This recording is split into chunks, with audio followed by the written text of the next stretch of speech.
Now at 5, a shakeup in Cleveland's safety forces. Carrie Howard is out as safety director after a term filled with controversy. Now, Wayne Drummond is being tapped as interim director, leaving his position as chief of police open. So, Dorothy Todd is being promoted to fill the role. Because of the major implications of these moves, we have a team of reporters covering all angles of this story, including the events that led up to today's decision, the controversies surrounding Howard and his term, how people are feeling about the changes, and just who is the new police chief. Thank you for watching. Our coverage starts here with News 5 investigator Tara Morgan. Tara is live at City Hall with more on Howard's resignation and the reaction to it. Katie and Damon, the mayor's office isn't giving details about this big shakeup in his administration. There was an internal investigation launched in Howard's office just days ago, but today city officials are telling me they are surprised Howard is out. Former safety director Carrie Howard turned in his resignation letter Friday morning. Howard calling it a significant decision. It was a surprise to me. Why? I guess I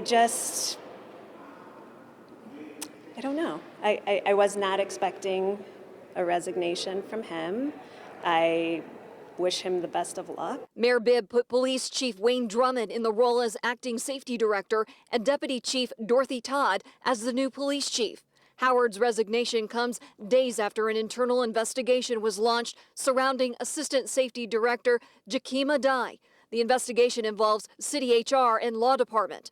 Dye's driving privileges were suspended after she rear-ended another car while in a city vehicle last weekend in Warrensville Heights. Police there say children were in the car when the crash happened. Howard went to the crash scene, the city says, as protocol. Yes, it was a surprise because I know how much he loved this job. Cleveland Council President Blaine Griffin says he and Howard are friends and spoke with him, but says Howard didn't talk about his reason for resigning. No. Only thing that he said is it was a privilege and honor to work for the citizens of the city of Cleveland and a privilege and honor to work with council. Council Safety Chair Mike Polensik says he was surprised too. I am assuming we're going to have a good working relationship with Chief Drummond, new Safety Director Drummond. Hey, that's going to be a hard one after all these years, and the new chief and Dorothy Todd. So we're here to work with them. Community activist Kareem Henton with Black Lives Matter Cleveland wants to hear from the mayor himself, who wasn't made available for interviews. I think people need an explanation as to why and perhaps some assurances that he would take these things seriously in the future, and perhaps even to let us know why it is he won't be doing a nationwide search.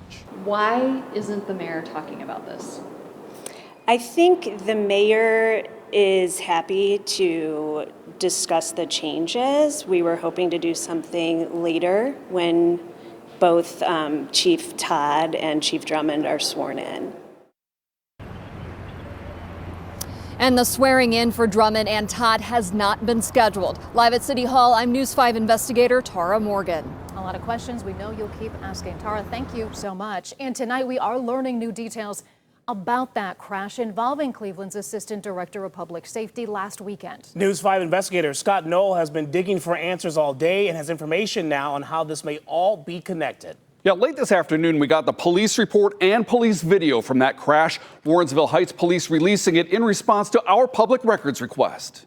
According to that crash report, Assistant Director of Public Safety Jakimah Dye was driving a city-owned 2015 Ford Taurus last Saturday afternoon. Warrensville Heights police say Dye rear-ended a Ford Bronco near the intersection of Warrensville Center and South Miles Road. Police say that crash was minor. No one was hurt. But police say Dye was not alone in that city-owned car. The report lists 4 passengers in the car at the time. We don't know their names or ages. Police blacked that information out. However, earlier this week, a spokesperson for the city of Cleveland said multiple kids were in the car at the time of that crash. According to the city's policy, that's not allowed. It says employees shall not transport any person other than city employees.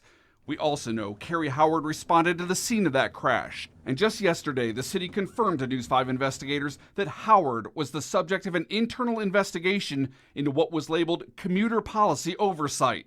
And we know, following the crash, Howard told reporters he didn't know there was a policy against transporting non-city employees in city cars.